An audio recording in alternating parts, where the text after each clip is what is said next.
السلام عليكم ورحمه الله وبركاته، حبايبنا في ثالثه اعدادي بريب 3. عاملين ايه؟ يا رب تكونوا بخير ان شاء الله. النهارده هنراجع على يونت 2 كده مع بعضينا.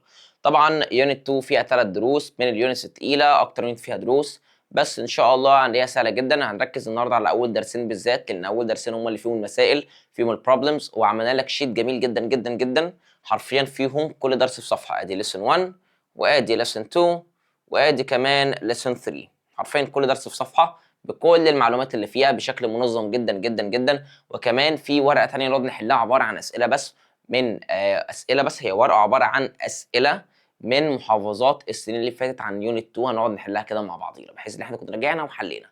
طيب قبل ما ابدا حابب الاول اشكركم على دعمكم الجميل، على كلامكم الحلو والكومنتس بتاعتكم حلوه جدا. علشان كده يا صديقي دي ان شاء الله الاسامي اللي كسبت معانا في الفيديو اللي فات اللي هطلع قدامك دي. لو انت واحد من الاسامي دي يا ريت تبعت لنا على الواتساب بتاعنا، ابعت على رقم الواتساب ده، الواتساب بتاعنا بتاع البيزنس بتاعنا، ابعت عليه وابعت اسم الاكونت بتاعك عشان تتاكد ان انت اللي عامل الكومنت دون، وابعت لنا رقم فودافون كاش ليك وهنحول لك 100 جنيه ان شاء الله. وطبعا عشان نخلي المسابقه احسن قررنا كمان نعمل نفس المسابقه دي الفيديو دي. اكتب لي اسمك، اكتب المحافظه بتاعتك، وكمان اكتب لنا كلمه حلوه او رايك في الشرح، وان شاء الله نخلي المكافاه المره دي 150 جنيه، ونختار عشوائي من الكومنت. فيا ريت لو الشرح عاجبك، لو الدنيا بتفيدك، فما تبخلش بالكلمه الحلوه دي، بتخليني تكمل معاك لحد الاخر. تعالى بقى نبدا في يونت 2 كده مع بعضينا. يونت 2 يا ولاد بتتكلم عن الكهرباء او الالكتريستي. لازم الاول اعرف يعني ايه الكتريستي او يعني ايه الكتريك كارنت. بص يا ولاد، الكتريك كارنت تيار كهربائي. يعني ايه يا مستر تيار كهربائي او الكتريك كارنت؟ بص يا ولاد، التيار الكهربائي دون معناها السلك اهو، وبيجري فيه شويه الكترونات، الكترونز، فعشان كده سميناها الكتريسيتي. ليه سميناها الكتريسيتي؟ لان هي بتكون عباره عن شويه الكترونز، وشحنه الالكترونز بتكون نيجاتيف، عندهم نيجاتيف تشارج، يبقى نيجاتيف الكترونز. هي دي الكهرباء يا صديقي. حرفيا يا صديقي كده الكهرباء عباره عن نيجاتيف الكترونز. فلما اقول لك واتس مينت باي الكترون باي الكتريك كارنت، يعني ايه الكتريك كارنت؟ يعني الفلو، هو الفلو اوف نيجاتيف تشارجز، هو شحنات سالبه بتجري. طب الفلو اوف نيجاتيف تشارجز دي اللي هي مين يعني؟ اللي هي الالكترونز. طب بتجري في ايه؟ بتجري في موصل للكهرباء زي سلك الكهرباء. موصل الكهرباء بنسميه كوندكتور. ما انت اخدت قبل كده بات كوندكتور وجود كوندكتور، يعني الكوندكتور يعني بيوصل، يبقى ثرو ا كوندكتور، خلال موصل كهرباء.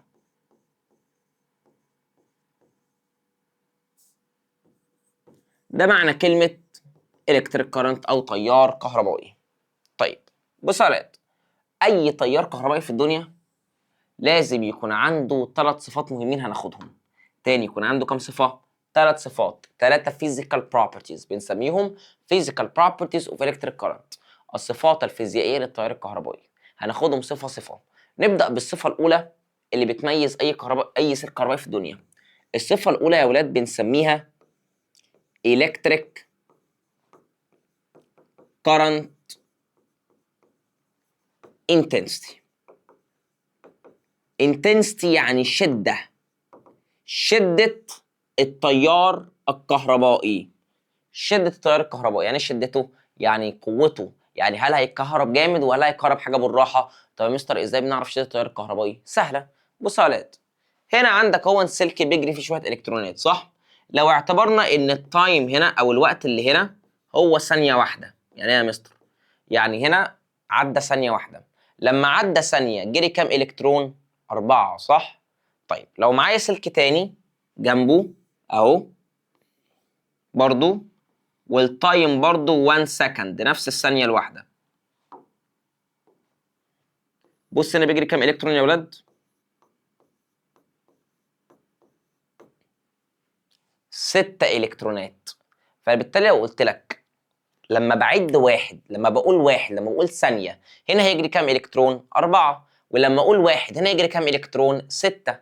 هقول لك مين فيهم عنده عدد الكترونات اكتر بيجري في نفس الوقت في الثانية الواحدة؟ هتقول لي السلك التاني ده. اقول لك كويس جدا، ده معناه ان الانتنستي بتاعت ده اكتر.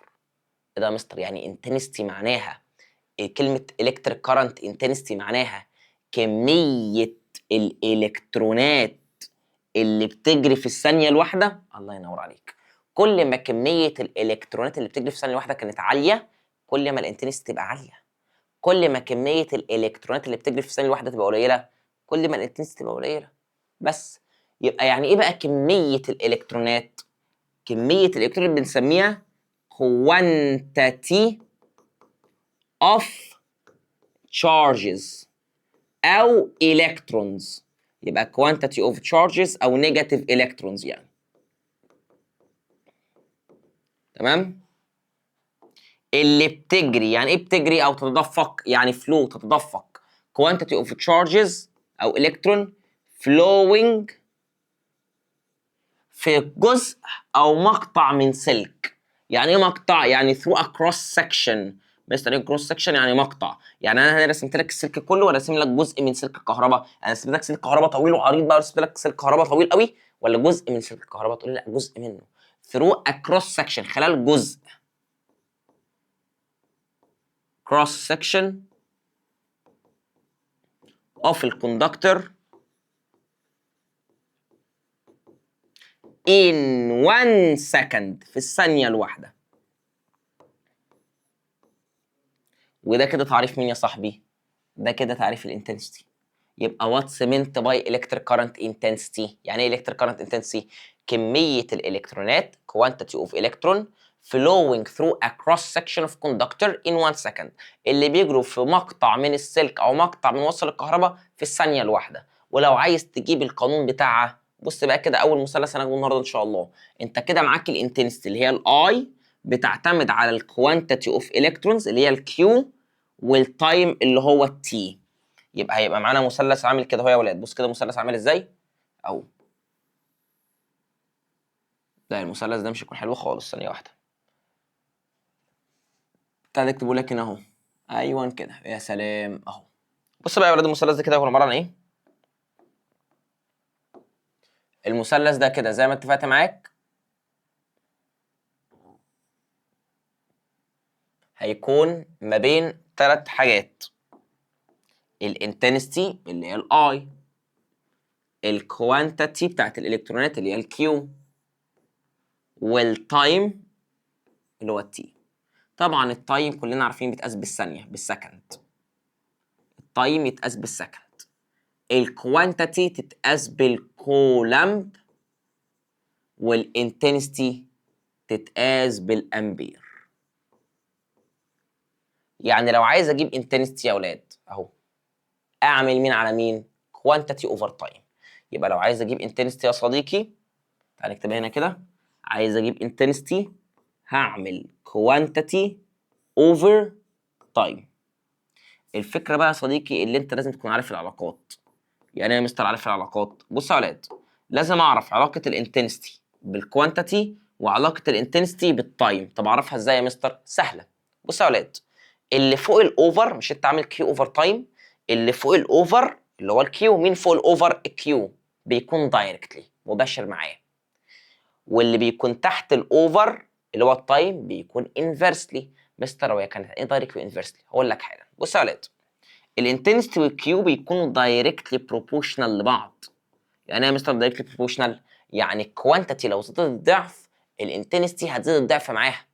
الكوانتيتي لو قلت النص الانتنستي هتقل النص معاها. يعني بيزيدوا مع بعض وبيقلوا مع بعض. انما الكيو والتايم علاقتهم علاقه انفرسلي بروبوشنال. الكلام ده معناه ان التايم لو زاد الضعف الانتنستي هتقل النص، والتايم لو قل النص الانتنستي هتزيد الضعف. يبقى عكس بعض. فالانتنستي والكوانتيتي دايركتلي، الكوانتيتي يزيد الانتنستي يزيد معاه، مباشرين مع بعض. الانتنستي والتايم علاقتهم انفرسلي، التايم لو زاد الانتنستي بتقل، لان علاقتهم علاقه عكسيه وعلاقه طرديه. ودي اول حاجه خدناها النهارده يا ولاد، الكتريك كارنت انتنستي. وعشان اقيس الالكتريك كارنت انتنستي يا ولاد بنستخدم ديفايس، جهاز في الدايره الكهربائيه. الجهاز ده يا ولاد بنسميه جهاز الام ميتر. وطبعا بيقيسها بميجرنج يونت اسمها الايه؟ الامبير. دي الميجرنج يونت، ده الميجرنج ديفايس. تمام؟ والجهاز الاميتر ده لازم اكون عارف ان هو بيتوصل بشكل سيريز. لازم يتوصل بشكل سيريز. طيب اهو يا ولاد مثلث الاميتر لازم يتوصل بسيريز، امبير والكولم، تمام، الكتريك كارنت انتنس دايركتلي للكوانتيتي وانفرسلي للتايم. طبعا انا هحاول اكبر لك شويه عشان الكلام يبان اهو كده، تمام. النوت قلناها هي الالكتريستي دايركتلي بروبورشن للكوانتيتي بس انفرسلي للتايم عشان الكيو فوق والتايم تحت، تمام، وجهاز الاميتر والميجرنج يونت والتعريف بتاعنا اهو. طيب تعالى بقى على الفيزيكال بروبرتي الثانيه. كده خلصنا الفيزيكال بروبرتي الاولى. تعالى بقى على الفيزيكال بروبرتي الثانيه. بس قبل ما نبدا فيها، لو انت عايز الشيت ده يا ولاد، بص هتعمل ايه.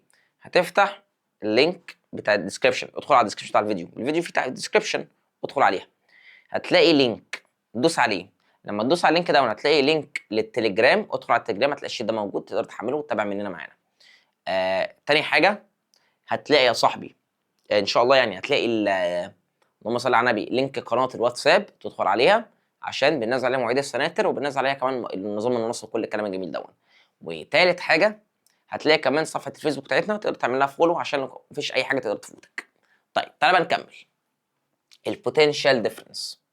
تعالى على البوتنشال ديفرنس، بص كده يا ولاد، تعالى على البوتنشال ديفرنس، فرق الجهد. ايه فرق الجهد دون؟ احنا كده اخدنا اول حاجه الانتنستي خلصناها. تعالى على تاني حاجه معايا النهارده وهي البوتنشال ديفرنس. بص يا ولاد،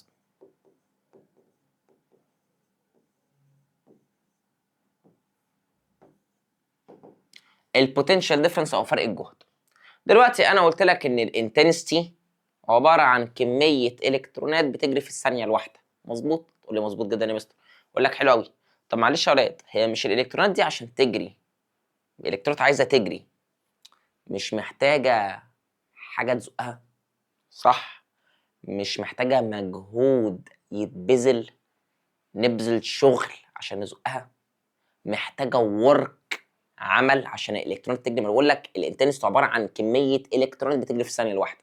طب ما كميه الالكترونات اللي عشان تجري محتاجه حاجه تزقها، وهي دي البوتنشال ديفرنس.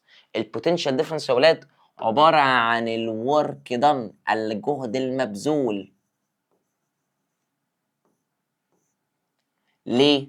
عشان انقل كميه من الالكترونات to transfer a quantity of charges أو quantity of electrons.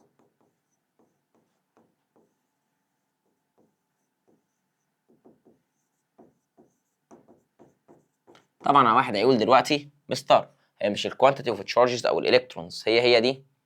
سوري انا اسف يا ولاد، اجيبها لك. الكوانتيتي اوف تشارجز او الكترونز هي الكوانتيتي دي بتاعت الانتنستي؟ ايوه هي نفس الكيو، نفس الكيو.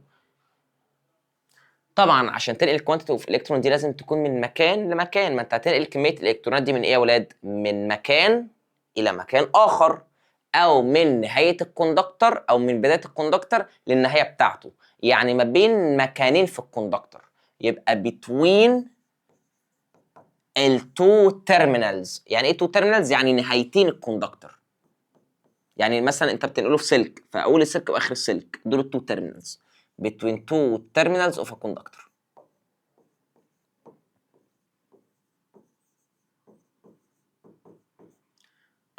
ده يا ولاد البوتنشال ديفرنس. طبعا واحد يقول لي ايه ده يا مستر، ده معناه ان البوتنشال ديفرنس ده هي كمان فيها ثلاث حاجات، البوتنشال ديفرنس والورك والكوانتيتي. اقول لك مظبوط، يعني يا مستر ممكن اعمل هي كمان مثلث. الله ينور عليك. نيجي على المثلث الثاني اللي معانا بتاع البوتنشال ديفرنس اهو، اهو اهو.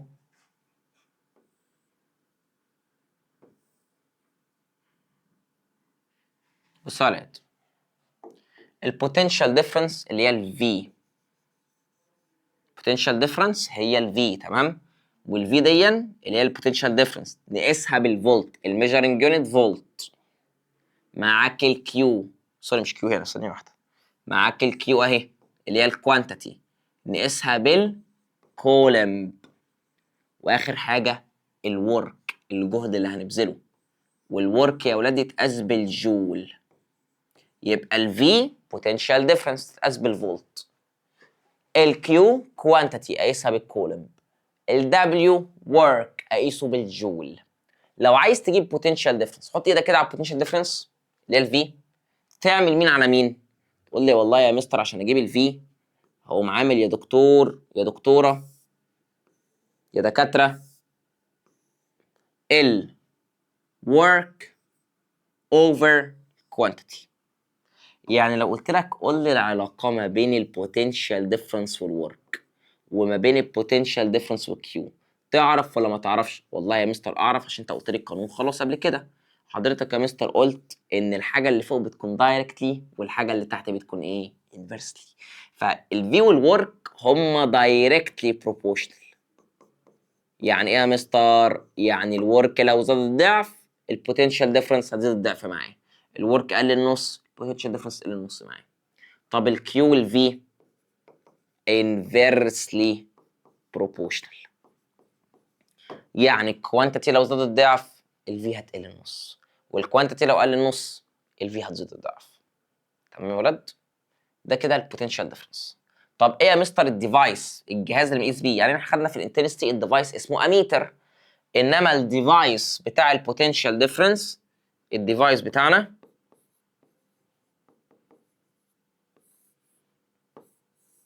اسمه فولتميتر. تاني الديفايس بتاعنا اسمه يا ولاد فولتميتر، وبيقيس البوتنشال ديفرنس بميجرنج يونت اسمها الفولت. خلي بالك الفولتميتر مش بيقيس بوتنشال ديفرنس بس، الفولتميتر ممكن يقيس البوتنشال ديفرنس تمام، او يقيس حاجه تانية اسمها اي ام اف اللي هي الكتروموتيف فورس. طب مستر امتى بيقيس دي وامتى بيقيس دي؟ بيقيس دي لو الكي بتاعنا او المفتاح بتاعنا بيكون كلوزد. لما الكي يكون كلوزد مفتاح الدايره مقفول. ويقيس الاي ام اف لما الكي بتاعنا او مفتاح الدايره بتاعتنا يكون اوبند يعني مفيش كهرباء بتجري. وده بيقيس السيل البطاريه او الحجره نفسها. تمام؟ طيب تلاقي الكلام ده كله جميل عندنا اهون.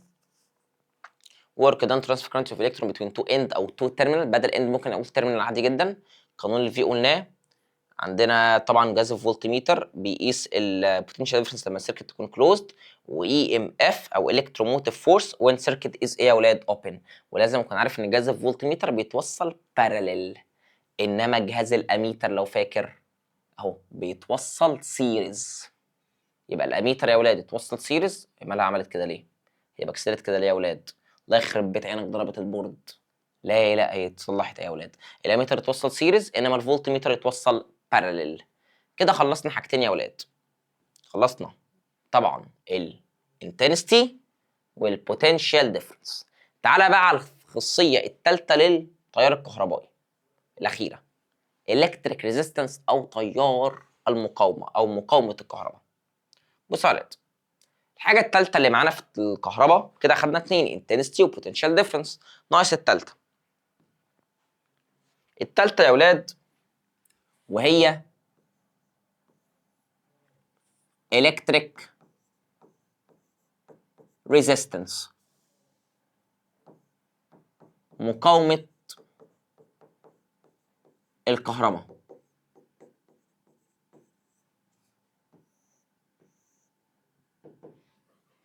بص يا ولاد، مقاومة الكهرباء فكرتها بسيطة جدا. resistance يعني بيقاوم، حاجة بتقاوم، resistance مقاومة. فالالكتريك ريزيستنس يا ولاد دي حاجة بتقاوم كمية الإلكترونات اللي بتجري في الثانية الواحدة. مستر هي مش كمية الإلكترونات اللي بتجري في الثانية الواحدة، مش دي أول حاجة خدناها؟ دي الانتنسيتي. الله ينور عليك. يعني يا مستر الريزيستنس دي بتقاوم الانتنسيتي. الله ينور عليك. يعني يا مستر بمعنى آخر لما بعلي الريزيستنس الانتنسيتي بتقل. الله ينور عليك. الريزيستنس يا ولاد ده عباره عن جهاز اسمه جهاز المقاومه، بنحطه في الدائره الكهربائيه عشان يقلل من شده الكهرباء، عشان الاجهزه الكهربائيه بتاعتها ما تتحرقش، عشان في كهرباء كتير بتدخل فيها، فبنحطه في الاجهزه الكهربائيه عشان يحمي الدائره الكهربائيه اللي جوه الاجهزه. ما انا مش عايز الاجهزه تتحرق، فبالتالي لازم اقلل الكهرباء اللي داخله عن طريق جهاز الايه؟ جهاز المقاومه او جهاز الكتريك ريزيستنس. فده يا ولاد بيكون عباره عن الobstruction.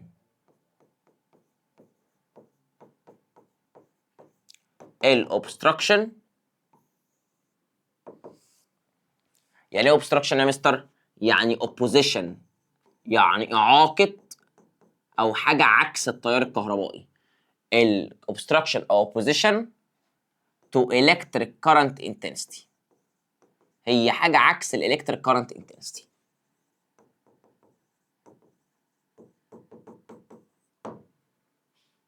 يعني اقدر اقول بمعنى اخر ان الاثنين دول الريزيستنس والانتنستي inversely. يعني ايه inversely؟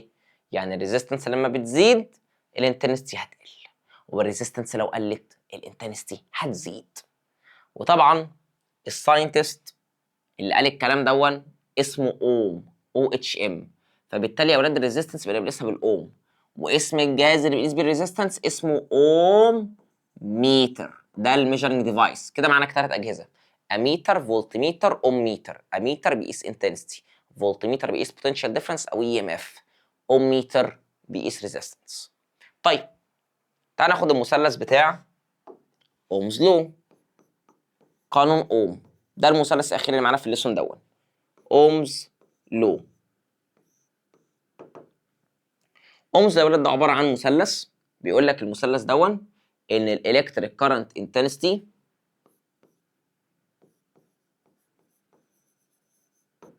electric current intensity is directly proportional to the potential difference. يعني البوتنشال ديفرنس اللي هي الفولت اللي بيقيسها بالفولت الفي، لو زادت الانتنسيتي هتزيد معاها، والبوتنشال ديفرنس لو قلت الانتنسيتي هتقل معاها. مستر انا حاسس العلاقات بقت كتير قوي وانا هتلخبط ما بينهم. تعال نسهلها عليك. الكلام ده بيحصل at constant temperature عند درجه حراره ثابته. تعال نسهل العلاقات كلها عليك عشان ما تلخبطكش. تعال نسهلها عليك. بص يا ولاد، الريزيستنس في الرسمه اختصارها بيكون عامل كده. ده اختصار الريزيستنس الار. تمام. بص يا ولاد،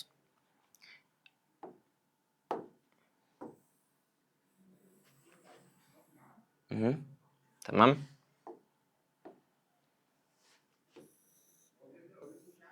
عندك هنا اهو يا ولاد، بص بقى ركز بقى في مين موجود. عندك هنا يا صاحبي الفي، عندك هنا يا صاحبي الاي، عندك هنا يا صاحبي الار. عشان اسهلها عليك هات الاي. عشان تجيب الاي بتعمل مين على مين؟ في على ار. كده بقت سهله اهي عشان ما تلخبطش. كده الاي والفي، الفي فوق صح، يبقى هما كده ايه؟ دايركتلي. زي ما مين قال؟ زي ما اومز لو قال الاي والبوتنشال ديفرنس اللي هي في بيكونوا دايركتلي. وزي ما قلنا فوق الاي بتكون اوبوزيت، يعني عكس الايه؟ الار. اهو بص حتى الار موجوده تحت اهي. فالاي والار بيكونوا ايه يا اولاد؟ انفرسلي بروبورشنال. وكده تكون جبت العلاقات كلها. اخدنا ال3 مثلثات وجبنا العلاقات كلها. طيب علشان نتحكم في الريزيستنس بنستخدم جهاز اسمه الريوستات، وده جهاز معقد جدا. تلاقي موجوده تلاقي الشرح بتاعه موجود في الدرس بتاع ليسون 1. دلوقتي انا عايز احل المسائل بتاعه ليسون 1 دي. ليسون 1 جبت لك فيه ورقه كده، وانا برضه تلاقيها موجوده على التليجرام عندنا. ورقه مهمه جدا تلاقيها موجوده عندنا على التليجرام. الورقه دي حرفيا مليانه مليانه مليانه اسئله عن الليسون ده والليسون اللي بعديه. تعال نجيب لك الورقه دي اهي. هتلاقي الورقه دي برضو موجوده عندك على جروب التليجرام، تقدر تحملها علشان تبص على المساله اللي بكلمك عليها دي. بص اهي شويه مسائل مهمه جدا. تعالى كده مع بعضنا. بص كده المساله بتقول لك ايه؟ problems. اول مساله بتقول لك calculate. اول حاجه ولاد يشوف هو عايز ايه. يقول لك احسب الالكتريك كارنت انتنسيتي. عايز الاي، يبقى على جنب كده اقول له هو عايز الاي. ماشي. اللي بتجري في كروس سكشن اوف واير، لو التشارج اللي هي الكيو عندك by 5400 كولوم. والتايم عندك 5 hours. انا بقى المشكله معايا في التايم، انا ما بشتغلش بالاورز، انا بشتغل بالسكند. فعشان تحول لي من اور لسكند لازم تحول لمينت، ومن مينت لسكند. فهتعمل باي 60 باي 60 مرتين، يعني هتعمل 5 باي 60 باي 60. محدش يقول لي باي 120، تبقى غلط جدا. اسمها باي 60 باي 60. تمام. تعمل 5 كالكليتر اهو انا اطلعها لك. 5 باي 60 باي 60 تطلع 18000. يبقى التايم كام سكند؟ 18000 سكند. ثانية واحدة يا ولاد، كده اهو. طيب عايز الاي من اول مثلث خالص، فاكره؟ المثلث كان بيقول لك ايه يا صاحبي؟ كان بيقول لك ان الاي هنا والكيو هنا والتي هنا. عايز تجيب الاي يبقى quantity over time. الكوانتيتي عندك بكام؟ 5400. تايم عندك كام؟ 18000. ده على ده. بسم الله الرحمن الرحيم. تطلع 0.3 امبير ان شاء الله. متنساش الامبير ميجرنج يونت بتاعت الانتنستي. خلصت. تعالى رقم 2. كالكوليت ذا انتنستي، برضه عايز الاي. يا عم ماشي اهو، هنجيب الاي. اتمنى حضرتك تكون قاعد بتحل معايا، ما كنتش قاعد تتفرج على وانا بحل لك. لازم حضرتك تحل بايدك. حبيبي انا دلوقتي بدربك، بس هل انا هكون معاك في الامتحان؟ لا انا مش هكون معاك في الامتحان، بس انا دلوقتي بدربك. فالصح يا صديقي اللي انت ما بين كل مساله ومساله انك توقف الفيديو وتحل، وبعديها تبص على انا بحلها، هل انت حليتها صح ولا انت حليتها غلط، وتشوف الحل بتاعها. طيب تعالى نجيب الاي، ومديني الكيو. بص الكيو كام يا ولاد؟ الكيو 2400 كولومب، والتايم 5 minutes. هو من minute لسكند على طول بقى، مفيش بقى اور، يعني هعمل باي 60 مره واحده بس. 5 باي 60 يا اولاد تطلع 300 سكند. يبقى لو عايز الاي نفس القانون اللي فوق، كوانتيتي على تايم. الكوانتيتي معايا ب 2400 والتايم معايا ب 300. الكالكليتر تقريبا تطلع 18 تقريبا، مش متاكد، استنى كده. 8 مش 18، 8 لا مؤاخذه. ال1 دي كانت زياده من عندي، لا مؤاخذه يا اولاد، يلا مش مشكله. يلا رقم 3. هنغير اللون نخليه ازرق كده. calculate دي quantity. عايز ايه يا اولاد؟ الكوانتيتي. المره دي بقى عايز الكوانتيتي، عايز الكيو. بدأ يلعب معايا شويه اهو. ماشي. ومديني يا عم ان الانتنستي معايا ب 18 امبير، يبقى الاي ب 18. ومديني التايم ب 7 مينت. انا ما اشتغلش بالمينت، اشتغل بالسكند. اعمل باي 60. 7 باي 60 تقريبا تطلع 420 تقريبا، صح؟ يا لهوي عليا يا جدعان، 420. الله اكبر عليا. عيب عليك يالا، وانت فاكر ايه؟ يلا اللي بعده يا ولاد. عايز الكيو. الكيو يا ولاد قانونها من المثلث الاولاني خالص. هتحط ايدك على الكيو اللي هي فوق، هتبقى اي باي تي. الاي معانا بكام؟ ب 18. باي التي عندي بكام؟ 420. هوب دبل كيك 7560 كولمب. بسم الله الرحمن الرحيم. يا رب اكون بعرف احسب يا رب. بسم الله الرحمن الرحيم. بسم الله الرحمن الرحيم. يا جدعان هتحسد يا جدعان، يا جدعان هتحسد يا جدعان، يخرب بيتي يا جدعان. مش انا مجنون؟ مش شاف قدامي. يخرب بيتي بجد، يا نهار ابيض. الله اكبر الله اكبر الله اكبر الله اكبر. يلا يا ولاد اللي بعده اللي بعده. خلاص انا سخنت. يلا اللي بعده اللي بعده بسرعه. يلا رقم 4. عايز ايه في رقم 4؟ عايز الورك. تعالى 4 و5 و6 يلا. رقم 4 بتقول لك ايه؟ calculate the work. احسب لي الورك او العمل. ماشي. عايز الورك. اوكي I know how to get this. ادي الورك. عايز الورك. عايز الورك ماشي. ومديني الكوانتيتي ب 20 كولومب. ومديني البوتنشال ديفرنس ب 50 فولت. 50 فولت. طب ده كده المثلث التاني بتاع البوتنشال ديفرنس اللي عندك فيه ورك وفي وكيو. عايز اجيب ورك اللي فوق، يبقى في باي كيو. يبقى work equals V multiplied by Q. ال V عندك بكام يا ولاد معلش؟ ب 50. والكيو عندك بكام؟ ب 20. تبقى 1000. وطبعا الورك يتقاس بالجول. خلصت. 5. if an electric current ب 0.2 امبير، معايا ال I ب 0.2 امبير. ماشي. عدت والبوتنشال ديفرنس معايا ب 220 فولت. عايز الهيترز ريزيستنس، عايز الار. كده انت ما قدامكش اوبشن غير المثلث الثالث غصب عنك، لان المثلث الثالث اخر واحد بتاع اومز لو اللي شرحناه اخر واحد، هو الوحيد اللي فيه الار يا صاحبي، هو الوحيد اللي فيه الار. عشان تجيب الار تعمل، هتلاقي الفي فوق والاي تحت، يبقى في على اي. طب الفي بكام؟ الفي 220 والاي 0.2، تقريبا تطلع 2200 صح؟ سوري 1100. 1100 قربت. اوم. مستر ايه اللي انت عملته ده؟ يا ولاد العلامه اللي انا عملتها دي، شفت العلامه دي؟ العلامه دي عشان تبقى فاهم دي معناها اوم، اختصار كلمه اوم. ها طيب، عشان احنا بنقيس الريزيستنس بالاوم. 6. وات از ذا كوانتيتي؟ عايز الكوانتيتي يا عم. حاضر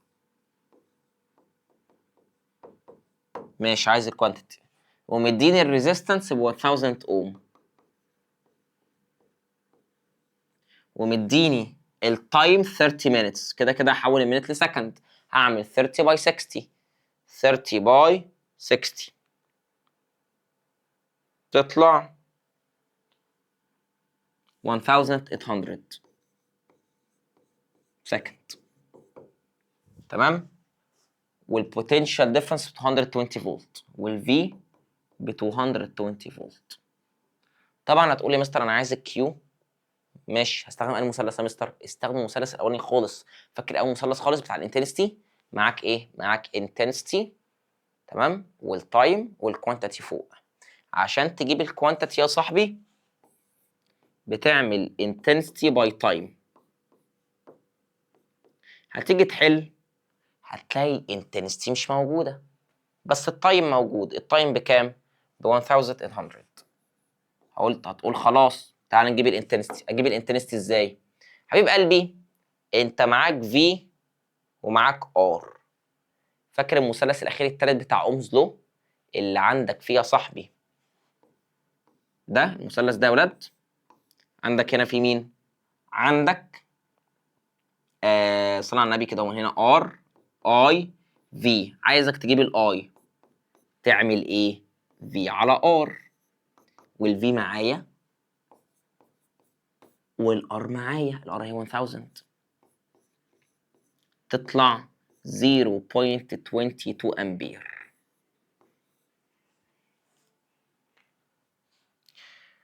يبقى هنعمل 0.22 اللي طلعناها باي التايم بتاعنا 1800، تطلع 396 كولمب. متنساش الكولمب الميجرنج يونت. خلصت. تعالى يلا على بعديها يا ولاد رقم 7. تعالى بعديها رقم 7 يلا. بتقول لك ايه؟ بتقول لك if the work done، مديني الورك ماشي، تعال نجيبها هنا كده. الورك needed to transfer a quantity ب 20 كولوم، مديني الكوانتيتي الاول ب 20 كولوم. طب هو ماليش الورك بكام ليه؟ لا اداني الورك اهو 160 جولز. ال 160 جول دي بتاعت الورك. الورك ب 160 جول عشان هو بيتقاس بالجول. والتايم 5 سكند. اول حاجه قال لك find the current intensity، عايز الاي. طب ما دي سهله يا مستر، قانون الاي من اول مثلث Q over T، والكيو معايا والتي معايا. الكيو معايا ب 20 والتي ب 5، تطلع 4 امبير. كده جبنا اول حاجه وعايزها. طب رقم بي عايز الريزيستنس. كده كده الريزيستنس تجيبها من المثلث الثالث، اخر مثلث خالص اللي كتبناه من فوق من شويه، اللي هو كاتبه لك بالازرق في المساله اللي فوقيها. الار تجيبها ازاي؟ الار تجيبها من في على اي. الاي حرفيا انت لسه جايبها ب 4، فالاي معانا الحمد لله ب 4، بس الفي مش معانا. الفي مش معانا. بس فاكر المثلث الثاني اللي كان عامل كده؟ فاكر المثلث ده يا ولاد؟ بتاع الورك في كيو. اقدر اجيب الفي ولا ما اقدرش؟ اقدر. عشان اجيب الفي هعمل work over Q. الورك معايا 160، الكيو معايا 20، تطلع 8 فولت. يبقى انا كده جبت الفي بكام؟ ب 8. 8 على 4 تطلع لك 2 اوم. جبت الريزيستنس. شفت يا ولاد؟ مسألة جميلة، استخدمت فيها 3 مثلثات حرفيا، ادي مثلث ومثلث تاني ومثلث تالت. استخدمت 3 قوانين. تعال على بعديها. رقم 8 بتقول لك calculate the potential difference. احسب لي البوتنشال ديفرنس، ومديك الريزيستنس ومديك الانتنستي. طب دي مباشره جدا، المثلث الثالث على طول مباشره. ال V equal I by R. I by R. ال I معايا بكام؟ ب 10 من المثلث الثالث على طول، دي ما فيهاش اي حاجه. والR معاك ب 22، تطلع 220 فولت. دي مباشره على طول، ما فيهاش اي حاجه. طيب كل دي يا ولاد كانت مسائل على ليسن 1، كده مسائل ليسن 1 خلصت. تعالى بقى نشرح ليسن 2، ومن اول رقم 9 دي مسائل على ليسن 2 نحلها كمان مع بعضينا، ونكون كده انجزنا شوط كبير جدا جدا جدا ان شاء الله. طيب تعالى بقى يا صديقي نبدا في ليسن 2، بس قبل ما نبدا فيه خليك كده انا معاك في حاجه مهمه. لو الفيديو ده عجبك، ولو الشرح بتاعنا عجبك، لو الاسئله اللي احنا بنحلها شايفها مهمه، وحابب نكمل معاك لحد الاخر، يا ريت تسيب لنا الكومنت. الكومنت اللي انت حضرتك بتسيبه على اليوتيوب ده مش انا بس اللي بقراه، كتير قوي الناس بتقرا، بس انا اللي بحب ارد عليك. يعني انت اللي هتلاقي اللي بيرد عليك في الكومنت ده هو انا، بس اللي بيقرا الكومنتس دي ناس كتير. يعني هتلاقي انا بقراه، هتلاقي الاساتذه بيقروه، هتلاقوا التيم اللي بيمنتج بيقروه، التيم اللي ماسك اليوتيوب عندنا برضه بيقراه. فلما انت تكتب كلمه حلوه ما بتاخدش منك 10 ثواني، ده بيدينا دافع اللي احنا نكمل لقدام، ده بيدينا دافع اللي احنا نستمر. فما تبخلش بالكلمه الحلوه واللايك الجميل بتاعك، لان ده بيدينا دافع ان احنا نستمر. فيا ريت بعد اذنك تقول لي انت اسمك ايه، وفي انهي محافظه بتتابعنا من انهي محافظه، وقول لنا كلمه حلوه كده، دعوه حلوه من قلبك او كلمه حلوه. وان شاء الله نختار برضو ناس من الفيديو من الفيديو في الكومنتس بالذات، تمام. كل واحد نكسبه 150 جنيه، تمام. هنختار ناس عشوائيه وكل واحد يكسب 150 جنيه زي اول الفيديو ده بالظبط، تمام يا ولاد. طيب تعالى بقى نبدا في ليسن 2. يقول لك ايه؟ السورس اوف الكتريك كارنت، مصدر التيار الكهربائي. بص يا ولاد، التيارات الكهربائيه مصدرها يا اما الكتريك جنريتور يا اما الكتروكيميكال سيلز. يعني ايه يا مستر؟ يعني ازاي بنولد كهرباء؟ عشان نولد كهرباء يا اما هنستخدم حجاره او بطاريه اللي هي بنسميها دراي سيل او باتري، دول الكتروكيميكال سيلز، ومن اسمهم بيعملوا ايه؟ الكتروكيميكال. قلنا قبل كده من اسمهم بياخدوا الكيميكال انرجي ويحولوها لالكتريك انرجي، كهرباء. يبقى الالكتروكيميكال بيعملوا ايه؟ ياخدوا الكيميكال يحولوها لالكتريك زي درايسل وباتري، وبينتجوا تيار كهربائي بنسميه دايركت كارنت او اختصارا ل دي سي. دايركت كارنت واختصاره دي سي، تمام. طيب تعالى هنا، المصدر الثاني الكتريك جنريتور، مولد الكهرباء. ما هو ده برضه بيولد كهرباء، ده برضه بيولد طاقة كهربائية، بس بيولدها باستخدام طاقة الحركة اللي هي الكينيتيك أو الكاينيتيك إيه يا ولاد؟ انرجي، اللي بنسميها ميكانيكال. يبقى الإلكتريك جنريتور بياخد الكاينيتيك أو الميكانيكال يحولها لإلكتريك، إنما الكتروكيميكال سيل بياخد الكيميكال يحولها لإلكتريك. يبقى الاتنين بيخرجوا إلكتريك، الاتنين كده كده مصادر للكهرباء، ده بيخرج إلكتريك وده بيخرج إلكتريك، بس ده بياخد كيميكال انرجي انما ده بياخد كاينيتيك انرجي. الكتروكيميكال سيل زي الدراي سيل والباتري، الحجاره والبطاريات، انما الالكتريك جنريتور زي جهاز الدينامو، الدينامو اللي بنركبه في العربيه او في العجل، تمام. كل ما تقعد تحرك العجله يبقى في طاقه حركيه، فالدينامو بياخد الطاقه الحركيه دي بيحولها لكهرباء، فتلاقي اللمبه بتاعت العجله نورت. الكتروكيميكال سيل بيخرج دايركت كارنت، انما الالكتريك جنريتور بيخرج alternating current او اللي بنسميه AC. يبقى الكتروكيميكال بتخرج دي سي والالكتريك جنريتور بيخرج AC. طيب تعالى على اللي بعده. تعالى على اللي بعده. تعالى على اللي بعده. بص يا ولاد، اللي بعده نفس الفكره. عندنا بقى المره دي مقارنه ما بين الاي سي والدي سي. مش هيركب معاها دايركت كارنت واي سي وده الترنيتنج كارنت، الدي سي والاي سي. تعالى على الدايركت كارنت او الدي سي. بص يا ولاد، الدايركت كارنت او الدي سي عنده كونستانت انتنستي ثابته، انما الالترنيتنج كارنت عنده فاريبل انتنستي متغيره. خلي بالك الترنيتنج اصلا بالعربي معناها متغير. اصلا الترنيتنج دي كلمه بالانجليزي، بالعربي معناها متغير، يعني عنده انتنستي بتتغير مش ثابته.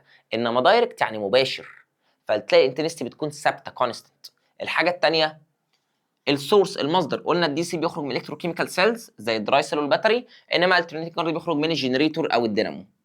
طيب الحاجه الثالثه الدايركشن، ده يوني دايركشنال يعني عنده وان دايركشن اتجاه واحد بس، انما الثاني عنده فاريبل دايركشن. قلنا فاريبل يعني متغير، او تو دايركشنز اتجاهين عكس بعض، واحد رايح واحد جاي. الترانسفيرنس يعني بيتنقل، الدايركت كارنت بيتنقل لشورت ديستانس مسافات قصيره جدا، انما الالترنيتنج بيتنقل لمسافات قصيره ومسافات طويله. اليوزز الاستخدامات، بستخدم الدايركت يا ولاد في الكتروبليتنج عمليه اطلاق بالكهرباء، وشويه الكتريك ماشين زي التورش كده زي الكشاف، الحجاره او الريموت. الحجاره والبطاريات بستخدمها في الريموت والكشافات، حاجات بسيطه خالص، تورش كشافات. انما الترنيتنج بستخدمه في لايتنج هاوسز اناره البيوت والستريتس والشوارع والفاكتوريز المصانع، وحتى اوبريتنج الكتريك ابلاينسز يعني استخدام في الادوات الكهربائيه. اخر حاجه الكونفرجن يعني التحويل. هنا الدي سي يا ولاد كان to be converted into alternating current. لو معاك دي سي ما اقدرش احوله لاي سي، انما لو معاك اي سي اقدر احوله لدي سي. يبقى معايا اي سي اقدر احوله لدي سي، انما لو معايا دي سي ما اقدرش احوله لاي سي. تمام يا ولاد؟ تمام يا صديقي؟ كلام جميل جدا جدا جدا جدا. طيب تعالى بقى كده. هو ده كده ليسون 3 اصلا. هو كده ليسون 2 يا ولاد يعتبر خلص خلاص، ناقص بس في حاجه واحده. كده ليسون 2 يعتبر خلص بجد يا مستر، صغير قوي. ايوه ليسون 2 يا ولاد اقسم بالله عباره عن 3 كومبيرز بس. كده انت خلصت الواحده اللي فوق اهي والثانيه اهي، ناقص الكومبير الثالثه اهي. بس دي هنشرحها على البورد كده وانا معاك مش هنا، عشان دي فيها فكره. الفرق ما بين السيريز والباراليل. ايه الفرق اللي ما بين السيريز والباراليل؟ بص يا ولاد، دي اخر حاجه في ليسون 2 يكون خلص وعليها جزئيه المسائل ونكون خلصنا ليسون 2. بص يا ولاد، تعالى نعرف الفرق ما بين السيريز والباراليل.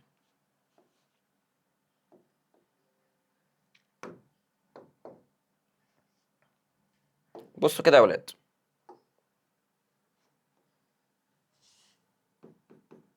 الديفرنس، ثانية واحدة كده نعملها.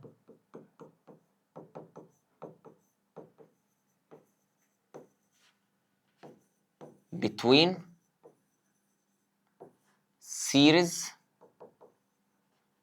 and parallel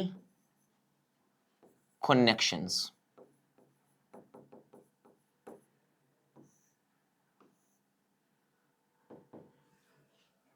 بص يا ولاد، عشان تعرف الفرق ما بين السيريز والبارallel كونكشن تعالى كده افهمك حاجة جميلة. بص يا ولاد، دلوقتي هناخد التوصيلة السيريز. لو قلت لك ان انا معايا كذا حجارة كذا سل، الحجارة يا ولاد بنرسمها كده، الحجارة بنرسمها كده خط طويل وخط قصير، بشرط ان الخط الطويل ده بيكون الجزء البوزيتيف بتاع السيل. ايه ده يا مستر، البطاريه او الحجاره فيها جزء بوزيتيف ونيجاتيف؟ ايوه طبعا، امسك اي حجاره يكون فيها جزء بوزيتيف ونيجاتيف، بنعبر فيه في الرسمه كده. هو الخط الطويل ده البوزيتيف والخط القصير ده النيجاتيف.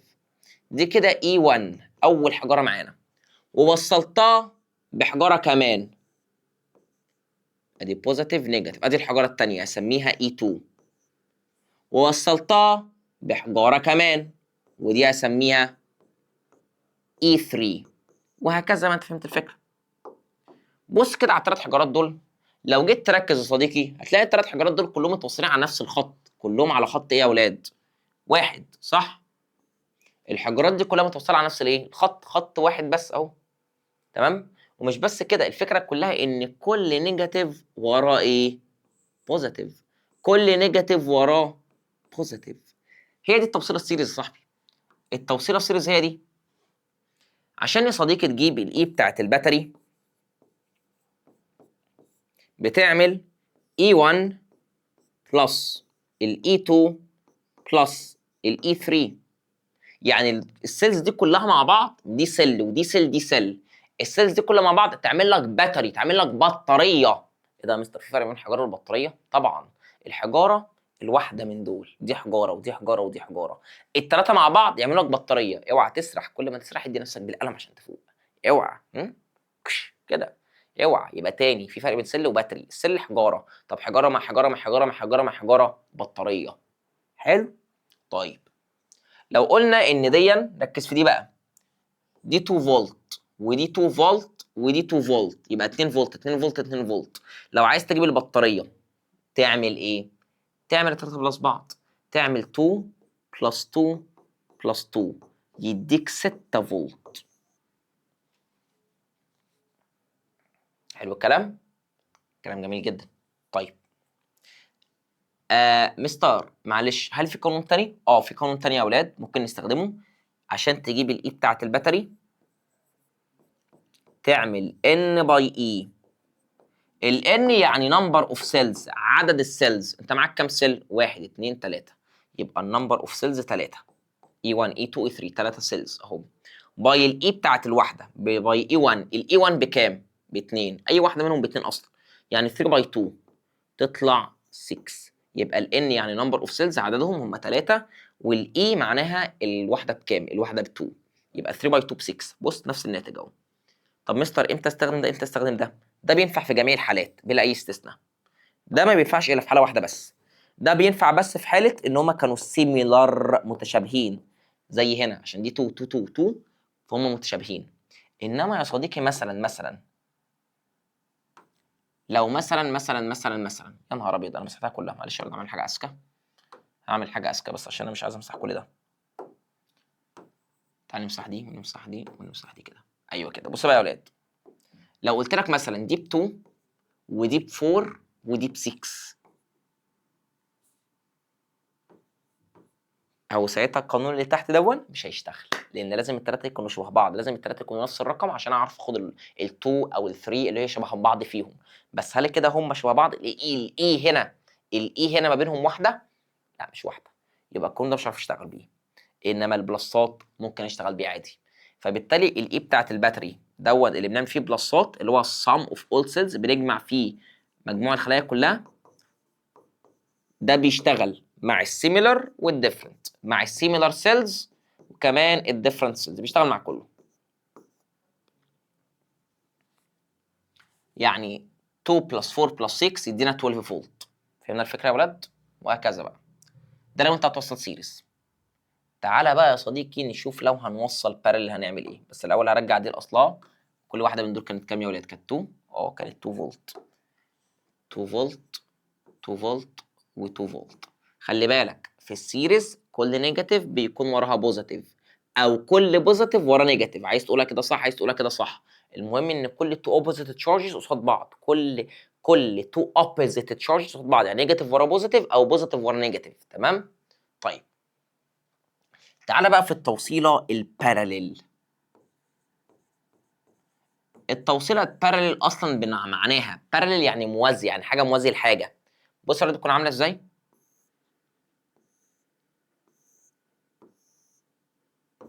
ادي بوزيتيف بوزيتيف بوزيتيف نيجاتيف نيجاتيف نيجاتيف. دي اولاد التوصيله الباراليل اهي. دي التوصيله الباراليل، ايه رايك فيها؟ جميله.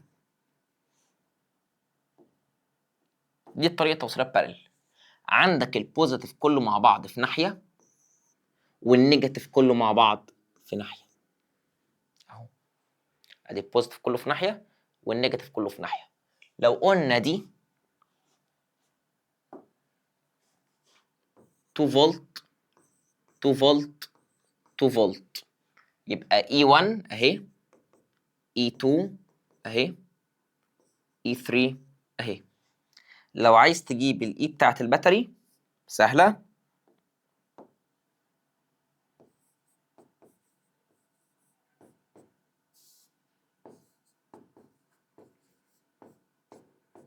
دي بقى تافهه جدا، ولا بلس ولا ماينس ولا باي ولا اي حاجه. الاي بتاعت الباتري ايكوالز للاي الواحده، يعني البطاريه كلها قد الواحده منهم. هي الواحده منهم بكام؟ ب 2 فولت، يبقى البطاريه كده كلها على بعضها تبقى ب 2 فولت زي ما هي. طب مستر ولا بلس ولا ماينس ولا اي حاجه. طب مستر افرض الارقام كانت مختلفه عن بعض؟ ما هي دي الفكره، في الباراليل عمره ما يجيب لك ارقام مختلفه عن بعض. حلو، في الباراليل عمره ما يجيب لك ارقام مختلفه عن بعض. تمام، يبقى دي السيريز ودي الباراليل. طبعا لو جيت ركزت نفس الثلاثه سيلز دول لو وصلناهم سيريز المجموع هيطلع كام؟ 6. لو وصلناهم باراليل هيطلع 2 بس. الكلام ده معناه لو انت عايز تجيب اي ام اف عالي او اي عاليه يبقى لازم توصلهم سيريز. يبقى السيريز هتديك هاي اي ام اف، وقصاد عيونك اهو نفس الثلاثه دول لو توصلوا سيريز هتطلع 6 فولت، لو توصلوا بارلل هيطلع 2 فولت بس. مين اعلى 6 ولا 2؟ الستة. يبقى لو عايز اي ام اف عالي وصل سيريز، لو عايز اي ام اف قليل وصل بارلل. وده على فكره سؤال جيف ريزون مشهور جدا. جيف ريزون وي كونكت سيلز ان بارلل. ليه بوصلهم بارلل؟ عشان اجيب لو اي ام اف. طب ليه بوصلهم سيريز؟ عشان اجيب هاي اي ام اف. خلصت. ليسن 2 كده خلص، والله العظيم خلص خلاص. هو كده ليسن 2 3 كومبيرز حرفيا. اول اتنين قلناهم والما بين السيريز والبارلل دي الثالثه. تعالى بنحل المسائل اللي عليها في نفس الشيت اللي هتلاقيه كان حلينا فيه مسائل ليسن 1. نفس الشيت ده اهو. عندنا رقم 9 10 11 12 لحد الاخر كده نكون خلصنا ايه شويه مسائل عليها. تعالى من رقم 9 بيقول لك ايه. 9 بتقول لك you have 3 similar cells. معاك 3 سيلز شبه بعض. تمام. The EMF of each volt is 1.5. ال EMF بتاعت كل واحدة بكام يا ولاد؟ ب 1.5.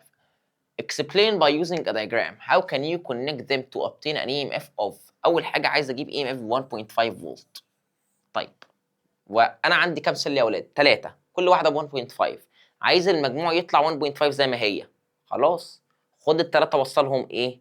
باراليل. طب إزاي يا مستر برسمها؟ بص أنا برسم إزاي؟ دي خط أهو هيتفرع لثلاث اجزاء اهو. البوزيتيف كله مع بعض في ناحيه اهو، والنيجاتيف كله مع بعض في ناحيه تانية. ثانيه واحده ارسم لك النيجاتيف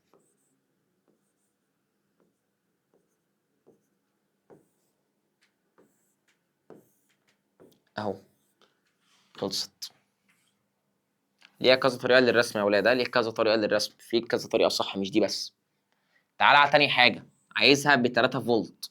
طيب 3 فولت يبقى ممكن ارسم 2 باراليل وواحده سيريز عشان المجموع يطلع 3 فولت.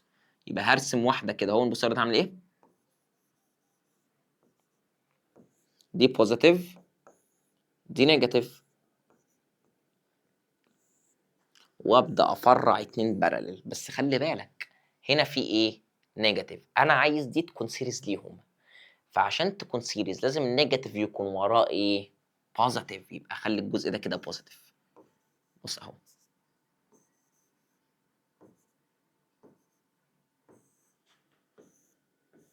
وده جزء النيجاتيف. طبعا الاثنين دول ينزلوا ب 1.5 زي ما هما. 1.5 بلس 1.5 دي 1.5 دول ينزلوا زي ما هما بلس 1.5 عشان دي سيريز ليهم تطلع 3 فولت اللي هو عايزها. يبقى كده قلنا رقم بي. تعالى بقى على رقم سي. رقم سي يا ولاد. بص يا رقم سي سهله. عايز المجموع يطلع 4.5. خلاص خلي الثلاثه سيريز عشان 1.5 بلس 1.5 بلس 1.5 يطلع 4.5. يبقى بص ادي اول واحده اهي،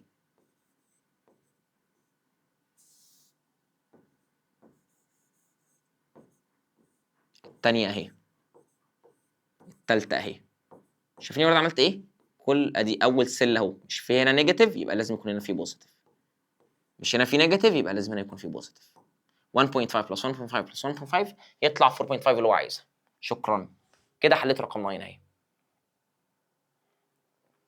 رقم 10 يا اولاد نفس الفكره بالظبط، بس مديك 4 سيلز بدل 3 وكل واحده ب 1.5 برضه.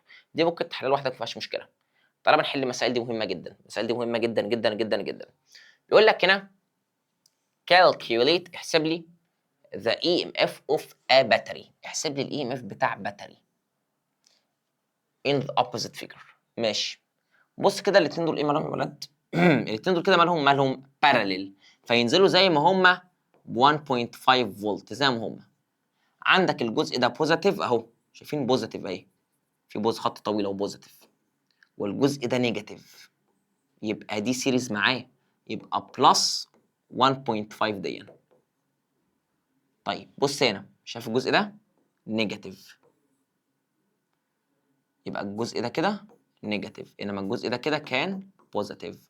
طيب بص دي بوزيتيف يا صاحبي، نيجاتيف ورا بوزيتيف او بوزيتيف ورا نيجاتيف، يبقى دي برضو سيريز، يبقى بلس 1.5. يبقى الايه بتاع الباتري ايكوال ده بلس ده بلس ده يطلع 4.5 فولت. شكرا. تعالى على المساله اللي بعديها. بص دول مالهم يا ولاد لبعض؟ بارلل، واضحه جدا، البوزيتيف كله في ناحيه والنيجاتيف كله في ناحيه، تنزل زي ما هي ب 1.5 فولت. بص هنا بوزيتيف اهي، وهنا في نيجاتيف اهي، واضحه جدا، بوزيتيف ورا نيجاتيف او نيجاتيف ورا بوزيتيف، يبقى بلس الرقم ده اللي هو 3، تطلع لك 4.5 فولت. كده جبنا الايه بتاع الباتري هنا برضو. طيب تعالى على المساله الاخيره، تعالى المسائل دي. معلش يا ولاد الجوده بتاعت المسائل دي مش احسن حاجه، انا اسف، بس احنا عشان واخدينها من المعاصر نفسه كروب، لان الرسومات دي ما ينفعش ارسمها على الوورد، فبضطر اخدها من معاصر كروب، فبتبان بجودتها وحشه شويه، انا اسف، بعتذر لك حاجه زي دي، انا بعتذر لك من حاجه زي دي. تعالى هنا يا ولاد، عايز الاي ام اف بتاع التو سيركتس، تعالى نبدا بديا. طب ما دي سهله جدا، بص يا ولاد، 2 بارلل اهم، تنزل زي ما هي ب 2 فولت، وواحده سيريز ب 2، يبقى 2 بلس 2 يديك 4 فولت. تعالى على الثانيه، الثلاثه سيريز لبعض، يبقى 2 بلس 2 بلس 2 يديك 6 فولت. شفت المسائل؟ دي كلها مسائل في محافظات، دي كلها مسائل جت في محافظات قبل كده، مسائل مهمه، محتاجه منك تركز، محتاج منك تركز. طبعا يا صديقي كده مش نظر ليسون 3، بس ليسون 3 ميزته، الميزه بتاعت ليسون 3 انه ما فيش مسائل. ليسون 3 حرفيا كله نظري، ليسون 3 كله نظري، زي ما انت شايف عباره عن نظري. طبعا هتلاقيه موجود برده معاك في التليجرام، تقدر تقرا ليسون 3، هو كله نظري، ما فيهوش اسئله خالص، بروبلمز مسائل زي اللي احنا حليناها كده، ما فيهاش. فبالتالي السؤال درس نظري، وكمان لسه منزل الفيديو بتاع ليسون 3 كمان من اسبوع، ما كملش اسبوع حرفيا، هتلاقيه موجود عندي على الشانل، ممكن تتفرج عليه. فهو ليسون نظري، فانا مش هركز عليه قوي زي ليسون 1 وليسون 2 عشان عليهم المسائل. طيب كده يا صديقي احنا خلصنا مراجعه يونت 2. الفيديو عجبك ما تنساش تعمل لايك، الكلمه الحلوه منك. وطبعا انا عايز اعمل لك مراجعه تفنش لك بقى الدنيا كلها ان شاء الله. في المراجعات هنخلص المساله بالظبط كده 3 حصص ونخلص. في المراجعات باذن الله انا صديقي باذن الله هنعمل لك شيت حوالي 60 صفحه مليان اسئله من جميع المحافظات على مدار 20 سنه فاتوا. شيت اوعى يفوتك، اوعدك زي الترم الاول، زي ما الترم الاول خرج من عندنا 30 واحد من اوائل الجمهوريه، باذن الله نكملها على خير، والترم الثاني يطلع عدد اكبر من كده. فعلشان اعمل دون انا بذلت مجهود اكبر، وانا ما كانش عندي مشكله اعمل كده، بس في قصاد اللي انا اشوفك بتنجح قدامنا. فان شاء الله اشوفكم الحصه الجايه على خير، وخليك دايما فاكر ان مع مزون الساينس في ايه يا صاحبي؟ في السيف زون. سلام.